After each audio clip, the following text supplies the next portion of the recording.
So all options are there, and depends what would be the decision of those who are holding the string and leading the Palestinian people. But I must say that this status quo cannot continue forever. It's against us and it's against the Israelis. The Israelis are talking about a Jewish state, and they are heading towards a binational state. I cannot imagine a situation after 20 years, if this situation continues, that Israel will be able to continue to argue that it is a democratic Jewish state.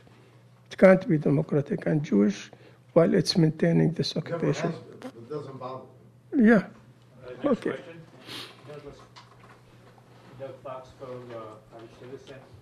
My question is that if the U.S. Congress cuts aid to the Palestinians, is there a possibility that Saudi Arabia would provide an equivalent amount of aid?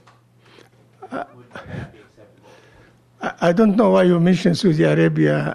Namely, I would expect if the Congress will cut aid, that the United States may also use its influence on its allies and its friends not to pay money for the PA.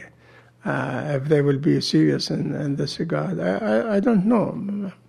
But it will be hurting for us if the U.S. cut aid and Israel hold our tax revenue. We should look for other sources, and we should also tighten our belts and try to absorb this pressure without giving up on our national rights and our national demands for freedom. Is Alomari and the lady to my left. Thank you. Ziad, two questions. First of all, you mentioned twice the question of price and blood. And I really want to hear your own personal opinion. You think that is something that is going to help the Palestinian cause? If we go back to a situation of violence, is this something that will ultimately be helpful? Is something that you would advocate? And the other question is more analytical. I mean, you mentioned there are some tensions within the Hamas movement in terms of leadership. I'm wondering, with this agreement, how does it reflect on the power balance within Hamas itself, and how does this play with what's happening in Syria? Well, thank you for mentioning your second question. Actually, it wasn't my notes, and I skipped over it. I said that what the developments in Egypt and Syria influenced the decision, but thank you for this point. The door is still open in Syria for future changes. And Hamas leadership took in account the possibility that they will have no more refuge in Syria. And I believe that this was a very major factor in deciding on their future steps, that they cannot keep sleeping and seeing things developing in Syria. And now I mentioned the blood price, and you may notice that I said it as the last option. What we care about is to see an end to this occupation. This is what we care about. But we have to do something in order to achieve our freedom and end the Israeli occupation. Our first option is political pressure on Israel. This is a Palestinian peaceful resistance, massive resistance against the Israeli occupation, which may make the world also practice political pressure or economical pressure on Israel.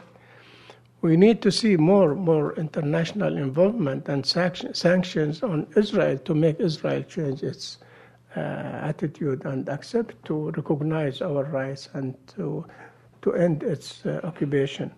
But if all these things do not work, what can we do? You cannot put a cat in the corner and keep beating it without expecting the cat to react violently against you.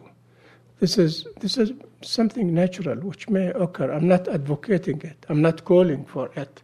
But I'm trying to describe the situation. Yes, ma'am. My name is Erin. I'm a graduate student at Georgetown. Outside of the UN, what do you think are the most effective ways the U.S. could impose political costs on Israel? You mean the United States acting in the United Nations against? Well, just outside the scope of UN actions, what could the U.S. do? I did not get the question. What, if the UN is not a practical means of changing Israeli policy toward the occupation, what could the United States do to persuade Israel to change its policy and accept a two-state peace? Well, if the issue is left for the United States, I believe that nothing would happen in our region without the United States. Yani the key player is the United States. What we do not see is an American will to help to resolve the Palestinian-Israeli conflict. The United States can do it whether directly with Israel or through the United Nations role. But in all cases, it depends on a decision in the American leadership that they want to resolve this conflict. As long as there's no decision, nothing will happen.